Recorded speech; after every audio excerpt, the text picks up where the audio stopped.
જો આજે chapter number 8 ની વાત કરીએ આપણે, કોષ શું છે, બરાબર. સજીવ શરીરનો સૌથી પાયાનો એકમ એટલે કે કોષ. કોમન શબ્દ આપણે જે આગળના ધોરણોમાં પણ શીખી ગયા છીએ કે કોષ એ રચનાત્મક અને ક્રિયાત્મક એકમ છે. એટલે સજીવ શરીરનો સૌથી બેઝિક એકમ કોષ છે કે કોષ દ્વારા જ આખા સજીવ શરીરની રચના થશે, એટલે જ એને રચનાત્મક અને ક્રિયાત્મક એકમ તરીકે ગણવામાં આવે છે. હવે આ કોષની શોધ માટે અલગ અલગ વૈજ્ઞાનિકોએ શું ફાળો આપ્યો છે, તો એમાં એન્ટોવાન લીવનહોગે જીવંત કોષ જોયેલો, જીવંત કોષ સૌપ્રથમ એને જોયો હતો, અને રોબર્ટ બ્રાઉને કોષ કેન્દ્રની શોધ કરી હતી. એટલે શરૂઆતના સમયગાળાના અંદર ઇલેક્ટ્રોન માઇક્રોસ્કોપ કે હેવી રિઝોલ્યુશન વાળા, હેવી પાવર વાળા માઇક્રોસ્કોપ, સૂક્ષ્મદર્શક યંત્ર ન હતા. એના કારણે શું છે, લીવનહોગે જીવંત કોષનો સૌપ્રથમ જોયેલો, બરાબર. એટલે એના અંદરની ડિટેલ શોધાયેલી ન હતી. સૌપ્રથમ જે નાના માઇક્રોસ્કોપ છે કે જે ઇલેક્ટ્રોન નથી એવા સાદા માઇક્રોસ્કોપ, સંયુક્ત માઇક્રોસ્કોપ દ્વારા આ કોષની જોયેલો એને. રોબર્ટ બ્રાઉને પણ કોષ કેન્દ્રની શોધ કરી. એના પછી થોડા સમય પછી ઇલેક્ટ્રોન માઇક્રોસ્કોપ જેવા થોડા ઘણા સુવિકસિત માઇક્રોસ્કોપ આવવા લાગ્યા. એના પછી કોષ કેન્દ્રની શોધ થઈ. તો એના પછી નેક્સ્ટ ટોપિક જોઈએ કે કોષવાદ જોઈએ આપણે. કયા કયા વૈજ્ઞાનિકોએ આ કોષવાદ આપ્યો છે, અને કોષવાદના આધારે કોષનું વેગ અવલોકન કરીએ આપણે. તો જર્મનીના વનસ્પતિ શાસ્ત્ર મેથિયસ લીડને વનસ્પતિઓના અંદર વિવિધ કોષની બનેલી છે એવી વાત કરી, અને એના દ્વારા જ પેશીઓનું સર્જન થશે. આના અંદર 2-3 પોઈન્ટ યાદ રાખવાના છે. એક જર્મનીના વૈજ્ઞાનિક છે, વનસ્પતિ શાસ્ત્ર છે, અને નામ છે મેથિયસ લીડન, બરાબર. એમને વનસ્પતિઓ ઉપર અભ્યાસ કર્યો હતો, એના દ્વારા શોધ્યું કે વનસ્પતિઓ એ વિવિધ પ્રકારના કોષની બનેલી છે, અને એ કોષોમાંથી જ અલગ અલગ પ્રકારની પેશીનું સર્જન થશે. ધારો કે જલવાહક પેશી હોય, અન્નવાહક પેશી હોય, એ બધી જ પેશીનું સર્જન આ કોષમાંથી જ થશે, બરાબર. એટલે એમને વનસ્પતિઓના અભ્યાસ દ્વારા નક્કી કર્યું. બીજો વૈજ્ઞાનિક આવ્યો જે બ્રિટિશના હતા અને પ્રાણીશાસ્ત્ર હતા. એમને જોયું, થિયોડોર સ્વોને, કે પ્રાણીઓ પર અભ્યાસ કર્યો અને નક્કી કર્યું કે પ્રાણીઓ એ જે કોષ છે એ કોષ રસ પટલ ધરાવે છે, બરાબર.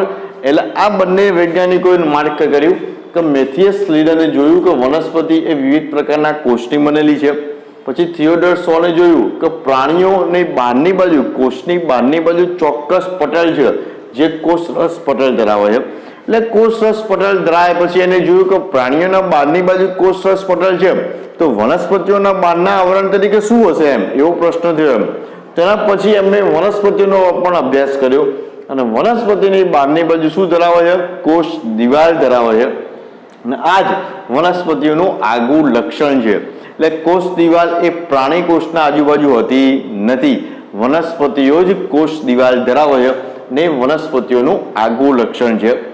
બંને વૈજ્ઞાનિકોએ સંયુક્ત રીતે કોષવાદ રજૂ કર્યો, પરંતુ નવા કોષોનું સર્જન કેવી રીતે થાય છે એ આ બંને વૈજ્ઞાનિકો સમજાઈ શક્યા નહીં, બરાબર. એટલા માટે ત્રીજો વૈજ્ઞાનિક આવ્યો પછી રુડોલ્ફ વિશો.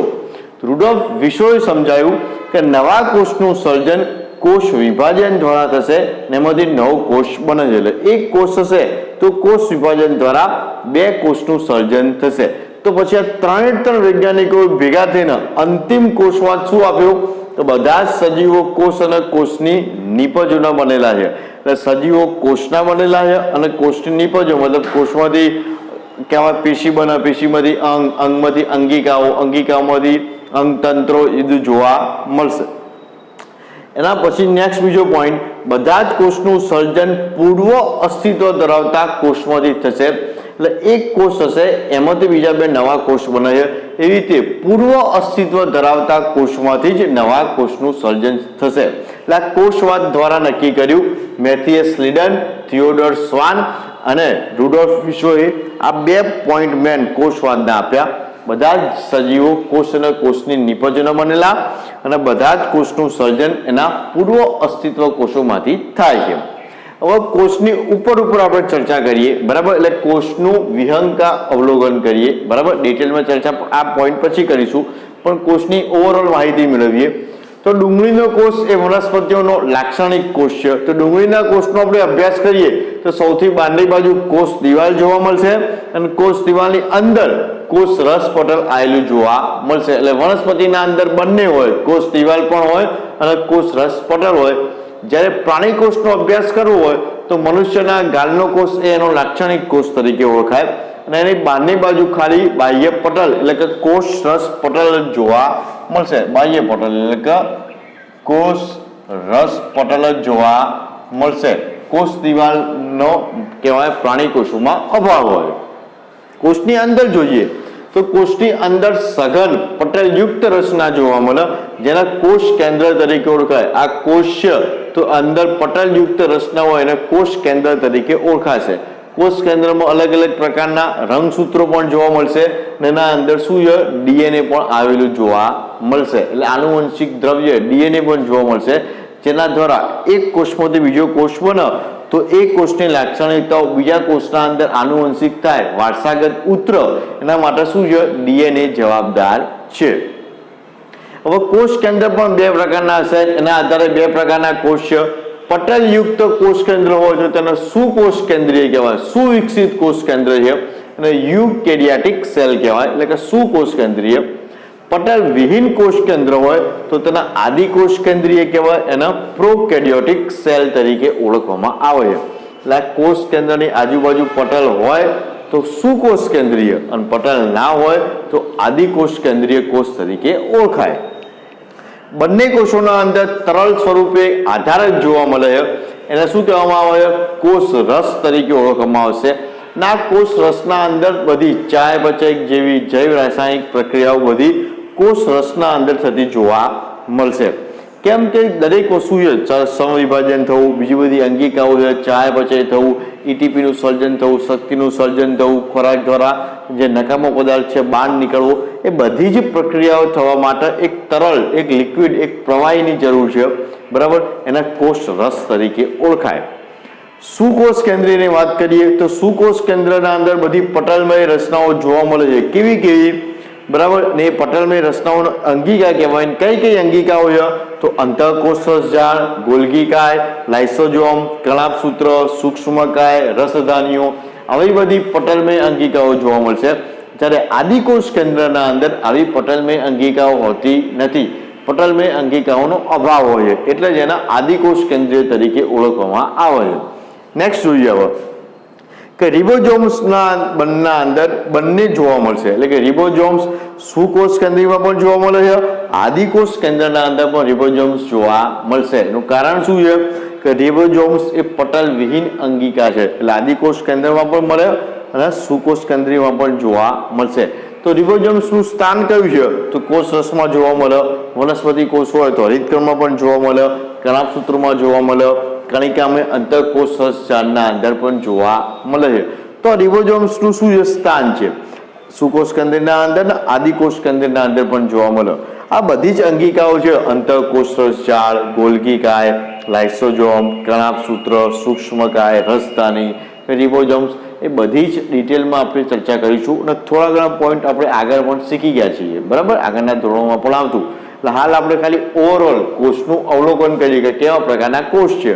એટલે કે સુકોષ કેન્દ્રીય છે, આદિકોષ કેન્દ્રીય છે, કઈ કઈ અંગિકાઓ ધરાવે છે. પ્રાણી કોષના અંદર પણ પટલવિહીન અંગિકા જોવા મળે જેના તારા કેન્દ્ર તરીકે ઓળખવામાં આવશે. નામ પણ એમસીક્યુમાં આઈએમપી છે અને કોષ વિભાજનના અંદર ઉપયોગી છે. એટલે એક કોષમાંથી કેવા બે કોષ થાય, બરાબર? કોષ વિભાજનની પ્રક્રિયા થશે તો કોષ વિભાજનના અંદર આ તારા કેન્દ્ર અંગિકા જરૂરી છે અને કોષ વિભાજનમાં ઉપયોગી છે.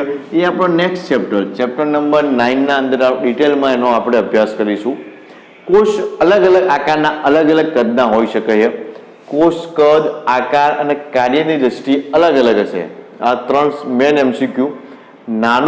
સૌથી નાનામાં નાનો કોષ એ માઇકોપ્લાઝ્મા 0.3 માઇક્રોમીટર સાઇઝ ધરાવે છે.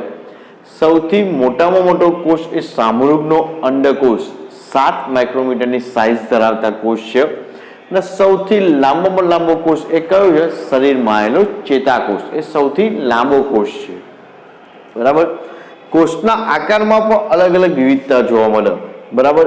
બીબાકાર, બહુકોણીય આકાર, સ્તંભાકાર, ઘનાકાર, તંતુમય આકાર, અનિયમિત આકારના કોષ જોવા મળશે. કોષ કયા કાર્ય માટે બનેલું છે એના આધારે એના આકાર નક્કી થશે. ઉદાહરણ તરીકે જોઈએ, આ ઘનાકાર કોષ છે, સ્તંભાકાર કોષ છે, બરાબર. તો ઘનાકાર અથવા તો સ્તંભાકાર કોષ એ કોઈ પણ દ્રવ્યનો સંગ્રહ કરવાનો હોય, એના માટે કોષની સાઇઝ થોડી મોટી જુઓ તો એવી બધી જગ્યાએ આ કોષ વપરાશે.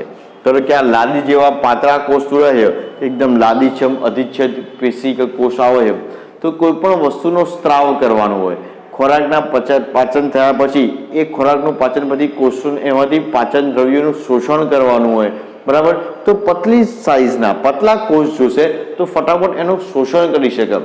કઈ જગ્યાએ કોષ વપરાય એનું કાર્ય શું છે એના આધારે એનો આકાર હોય. ધારો કે ચેતાકોષ સૌથી લાંબા છે તો ચેતાકોષનું કામ શરીરના અંદર સંવેદનાઓનું વહન કરવાનું છે. હવે ગરમ પાણીમાં હાથ નાખીએ છીએ તો આપણો હાથ તરત પાછો ખેંચી લઈએ, કેમ કે સંવેદનાઓ આપણા હાથમાંથી મગજ કે કરોડરજ્જુ સુધી જશે અને પછી ફટાફટ એનો આન્સર આવશે કે આપણે હાથ પાછો ખેંચી લેવો જોઈએ. તો એવી સંવેદનાઓનું ઝડપી વહન કરવા માટે આવો સૌથી લાંબો કોષ ચેતાકોષ જોવા મળે છે. એટલે કાર્યની દ્રષ્ટિએ અલગ અલગ આકાર જોવા મળશે. એટલે આપણે આજે વાત કરીએ કે કયા પ્રકારના કોષ છે, સજીવનું રચનાત્મક અને ક્રિયાત્મક એકમ, કયા કયા વૈજ્ઞાનિકોનો કોષવાદના અંદર ફાળો જોવા મળે છે એની વાત કરી. અને કોષ, પ્રાણી કોષ શેના બનેલા છે, વનસ્પતિ કોષ શેના બનેલા છે, એના અંદર સુકોષ કેન્દ્રીય પટલયુક્ત કોષ કેન્દ્ર હોય તો સુકોષ કેન્દ્રીય કહેવાય, પટલવિહીન હોય તો આદિકોષ કેન્દ્રીય કહેવાય. બંને કોષના અંદર કોષ રસ જોવા મળશે. સુકોષ કેન્દ્રીયના અંદર અલગ અલગ પટલમાં અંગિકાઓ આવેલી હોય, ધારો કે લાઇસોઝોમ, કરાપસૂત્ર, સૂક્ષ્મકાય, રસધાની, અંતઃકોષ રસઝાડ, એ બધી. આદિકોષ કેન્દ્રના અંદર પટલમી અંગિકાઓનો અભાવ હશે, બરાબર. રિબોઝોમ્સ નામની અંગિકાઓ બંનેના અંદર જોવા મળે છે. એ કોષ રસમાં પણ જોવા મળે, પછી કહેવાય અધિક્રમમાં પણ જોવા મળે, કણાભસૂત્રમાં પણ જોવા મળશે. અને અલગ અલગ પ્રકારના સૌથી નાનો કોષ, સૌથી મોટો કોષ, લાંબો કોષ શું છે, એમના આકાર કયા છે, બરાબર. નેક્સ્ટ હવે આપણે જોઈશું કે આદિકોષ કેન્દ્રીય શું છે. આદિકોષ કેન્દ્રની ડિટેલમાં ચર્ચા કરીશું, બરાબર. એના પછી સુકોષ કેન્દ્રીય અને સુકોષ કેન્દ્રની બધી જ અંગિકાઓની ડિટેલમાં આપણે ચર્ચા કરીશું. આ બધું ઓવરઓલ આપણે આગળ શીખી ગયા છીએ એની જ માહિતી બધી આપણે આજે લીધી.